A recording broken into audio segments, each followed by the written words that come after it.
Welcome to This Explainer. Today, we're unpacking a really provocative philosophical text by an author named Xu Feng. It systematically challenges, well, basically everything you might think you know about paradise. We're diving into his striking essay titled, "We Are the Obstacle Preventing Ourselves from Going to Heaven." It's this fascinating look at how our own human nature might literally be the very thing locking us out of utopia. So let's kick things off with a seemingly simple question the author poses right at the start. When you picture a heavenly life, what exactly comes to mind? Take a second, really visualize it. Maybe you're picturing fluffy white clouds, pearly gates, or just this endless garden of tranquility. Most of us have this kind of vague, almost instinctual image of utopia based on cultural tropes. But as you'll see, Xu Feng argues that this vague imagination, that is actually our very first stumbling block. He argues that our common visions, streets of endless gold, magnificent palaces, joyous family reunions where we can just do whatever we want, those aren't actually heaven at all. Instead, he says this is really just a reflection of ordinary human greed and earthly desires still lingering in our consciousness. Think about it. We're basically taking our current earthly wants, the stuff we feel deprived of right now, and just magnifying them to infinity. We aren't conceptualizing a truly elevated heavenly existence, because if it looks exactly like Earth but shinier, it's not actually heaven. Section 1. Defining the exact goal. Right, so to reach a destination, you obviously have to define it first. Without a clear goal, the text argues, our wishes just can't be fulfilled. Imagine you walk into this ultra-luxurious 5-star hotel. You sit down, the waiter approaches, and you just say, "I want a very delicious beverage." Okay, they wouldn't have a clue what to bring you, right? Because delicious is just this incredibly vague personal feeling. What hits the spot for you could be entirely gross to the person sitting next to you. Without specifics, they literally can't serve you. How on earth do they know what you consider delicious? I mean, are you looking for a simple cup of coffee, a glass of champagne, or maybe something wild like reishi mushroom soup or, get this, opium watermelon juice? If you can't articulate exactly what you want, they just can't provide it. And Xu Feng uses this awesome analogy to show that if we can't specifically define what a heavenly life actually entails, the universe cannot deliver it. We'll just never get there. Section 2. The Radical Heavenly Standards.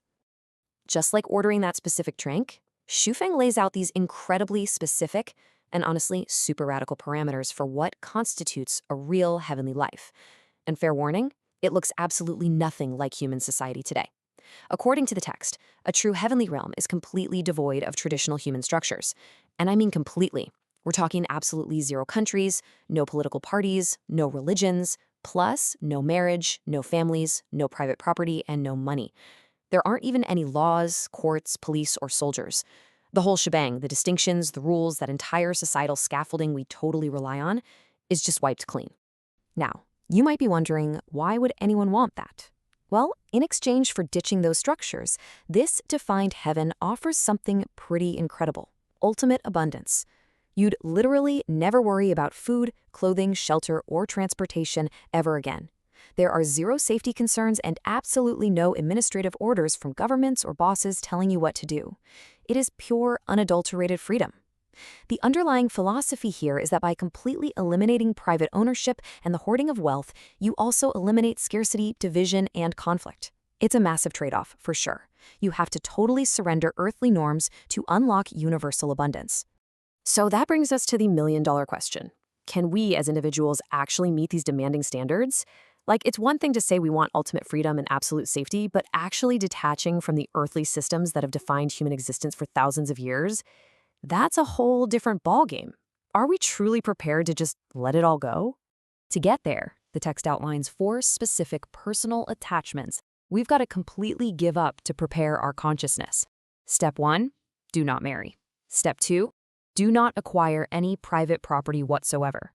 Step 3, absolutely no participating in religious, political, or organizational activities. And step 4, form no special emotional or interest-based relationships. Xu Feng stresses that these 4 things are entirely up to us, right here, right now, regardless of the era we live in. But here's the catch. If our consciousness can't meet these standards, we simply cannot enter heaven. Section 3. The Second Home Experiment. Now, this isn't just some theoretical thought experiment sitting in an essay. It's a philosophy that's actually been put into practice right here on Earth to see if humans can really pull it off. Since the year 2009, Sufeng has been attempting to replicate this exact thousand-year world lifestyle in a physical community called the Second Home. For well over a decade, individuals in this community have been trying to live out these exact standards, abandoning private property and traditional societal structures just to experience what he describes as a heavenly life. But here is the crazy paradox of this whole experiment. Even with this lifestyle freely accessible on Earth for over 10 years, very few people actually want to do it. It's like heaven has literally come knocking at our doorsteps, and yet the vast majority of us are totally hesitant to step inside. Why is that? What does that say about us? Section 4, the true obstacle, ourselves. Think about it. If we don't have to worry about food, shelter, or safety, why on earth do we stay away? The author explains it boils down to our own inadequate understanding. We simply cannot resist earthly temptations. You know, money, power, status, fame, beauty. On top of that, our beliefs just aren't firm enough to handle external pressures. Our consciousness is so deeply anchored in outdated beliefs, plain old selfishness, and this really stubborn attachment to our own egos. From a deeper psychological perspective, our survival instincts have spent millennia tying our security to the stuff we own and the specific people we hold close. So letting go of all that, it kind of feels like a death to the ego. It's not external factors keeping us out. Our own internal landscape is the barrier. Which brilliantly brings us to the core thesis of the entire text. What truly obstructs our journey to heaven is ourselves. Sufeng argues that once a person's mind becomes entirely clear and resolute, absolutely no external force can stop them. Literally nothing, not even the devil. The resistance isn't out there in the world somewhere. The resistance is looking right back at us in the mirror. As we wrap up this explainer, I want to leave you with a final thought to mull over.